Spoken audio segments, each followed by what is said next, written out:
கர்த்தராகிய இயேசு கிறிஸ்துவின் நாமத்திற்கு மகிமை உண்டாவதாக. கர்த்தருக்குள் பிரியமானவர்களே, இந்த நாளுக்கான சிந்தனை பகுதியை நாம் கொஞ்ச நேரம் எடுத்து சிந்திச்சு பார்க்கலாம். நம்மளுடைய பரிசுத்த வேதாகமத்தை பற்றி நமக்கு தெரிஞ்ச காரியங்கள் ரொம்ப குறைவு தான். நாம் அதை படிக்கிறோமோ இல்லையோ, உலகத்தில் இருக்கிறவங்க பல வகைகளில் அதை படிக்கிறாங்க. ஏன்னா எந்த மொழியில் இருக்கக்கூடிய பைபிளை எடுத்துக்கிட்டாலும் உயர்தர இலக்கணம் மற்றும் சொற்களினுடைய பயன்பாட்டை நம்மளால் பார்க்க முடியும். உண்மையை சொன்னால் தமிழ் பைபிளில் இருக்கக்கூடிய பல வார்த்தைகளை இன்னைய கிறிஸ்தவங்க ஒரு யூகத்தின் அடிப்படையில் தான் புரிஞ்சுக்கிறாங்க. ஆனால் இதை ஏற்றுக்கொள்கிறவங்க ரொம்ப குறைவு.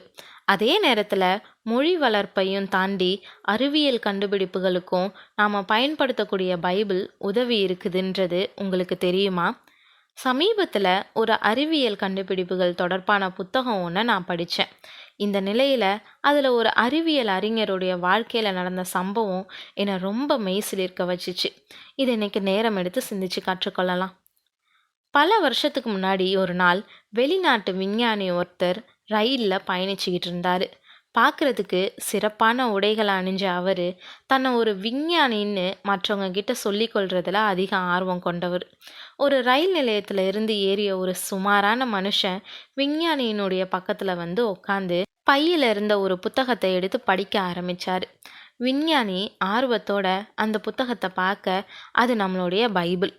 அதை கண்ட விஞ்ஞானிக்கு வந்துச்சு கோபம். பக்கத்தில் இருக்கிறவரை பார்த்து, என்னப்பா நீ பார்க்க படித்தவன் போல இருக்கிற, இந்த அறிவியல் வளர்ச்சி அடைஞ்ச காலத்தில் பைபிள் படிச்சுக்கிட்டு இருக்கிற, உனக்கு படிக்க அறிவியல் சம்மந்தப்பட்ட புத்தகங்கள் வேணும்னா நான் தரேன், அதை படி அப்படின்னு சொல்லி சொன்னார். விஞ்ஞானியுடைய பக்கத்தில் இருந்தவர் புன்முறுவலோட விஞ்ஞானிக்கிட்ட பேச ஆரம்பித்தார். விஞ்ஞானி தன்னுடைய கண்டுபிடிப்புகளை குறித்தும் தன்னுடைய ஞானத்தை குறித்தும் அரை மணி நேரத்துக்கு மேலே விளம்பரம் செஞ்சுக்கிட்டு இருந்தார். அதையெல்லாம் கேட்ட அவர்கிட்ட இருந்த ஒரு விசிட்டிங் கார்டை பெற்றுக்கிட்டு விடை பெற்றுட்டார். சில நாட்களுக்கு அப்புறம் விஞ்ஞானியினுடைய அறிவியல் கூடத்துக்கு போன அந்த மனுஷன் அங்கே இருந்த காரியங்களை எல்லாம் பார்த்து தனக்கும் அறிவியல் கண்டுபிடிப்புகளில் அதிக ஆர்வம் இருக்கிறதா சொன்னார். தன்னுடைய வீட்டுக்கு வருமாறு கூறி விஞ்ஞானிக்கு தன்னுடைய விசிட்டிங் கார்டை கொடுத்தாரு. விசிட்டிங் கார்டை பெற்ற விஞ்ஞானிக்கு தூக்கி வாரி போட்டுச்சு. ஏன்னா விசிட்டிங் கார்டில் இருந்த பேர் என்ன தெரியுமா? Albert Alva Edison. அறிவியல் கண்டுபிடிப்புகளுக்கு எல்லாம் திருப்பு முனையை ஏற்படுத்தியவர். விஞ்ஞானிக்கு மேற்கொண்டு பேச எதுவுமே வார்த்தைங்க வரவே இல்லாமல் நின்னார். அப்போ எடிசன், என்னுடைய எல்லா அறிவியல் கண்டுபிடிப்புகளுக்கும் மூல காரணமாக அமைஞ்சது இந்த பைபிள் தான். அதை படிக்க வேண்டான்னு சொன்ன நீ எவ்வளவு பெரிய முட்டாளாக இருப்பேன்னு இப்போ உனக்கு தெரியுதான்னு சொல்லி சொன்னார். விஞ்ஞானியினுடைய குனிஞ்ச தலை தவற ஒத்துக்கிட்டு அசைஞ்சுது. பைபிளை பிடிச்சிக்கிட்ட எடிசன் அங்கேருந்து கிளம்புனார். மேற்கூறிய சம்பவத்தில் இருந்து நம்மளுடைய கையில் இருக்கக்கூடிய பைபிளுடைய மதிப்பு என்னன்றது நம்மளால் புரிஞ்சு கொள்ள முடியுது இல்லையா? இன்றைக்கும் அந்த விஞ்ஞானியை போல் பல பேர் தங்களை பெரிய புத்திசாலிங்கன்னு நினச்சிக்கிட்டு பைபிளை அங்கும் இங்குமாக படிச்சுட்டு அதை தவறுன்னு சொல்கிறாங்க.